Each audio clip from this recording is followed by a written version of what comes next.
சூப்பரான ஹெல்த்தியான ஒரு லட்டு செய்ய போகிறோம். ராகி ரவா லட்டு செய்ய போகிறோம். எப்படி செய்யுதுன்னு பார்க்கலாம். ஸ்டவ் ஆன் பண்ணிக்கிறேன். கொஞ்சமாக நெய் சேர்த்துக்கிறேன்.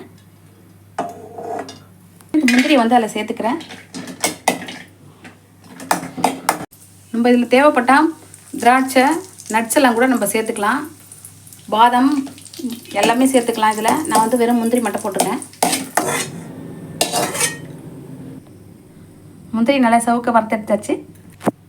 இப்போ இதில் 1/4 கப் நெய் சேர்த்துக்கிறேன். 3/4 கப் ரவை சேர்த்துருக்கேன். இப்போ இதை நல்லா வறுத்துக்கலாம்.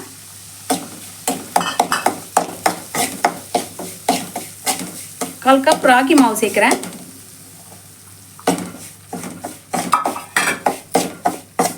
இது நல்லா ஒரு 10 நிமிஷம் வறுத்தா போதும்.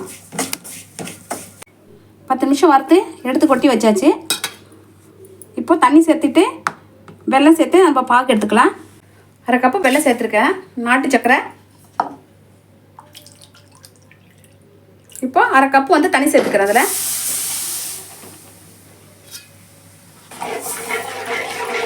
இது நல்லா கொதிக்க விடலாம். இப்போ பாகு நல்லா கொதிச்சு வந்துச்சு.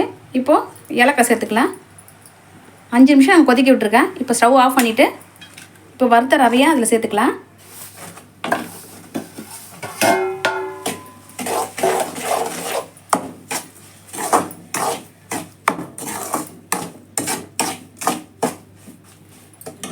இப்போ அதில் முந்திரி சேர்த்துக்கிறேன். நம்ம தேவைப்பட்ட தேங்காவும் இதில் திருவி நல்லா வறுத்து சேர்த்துக்கலாம்.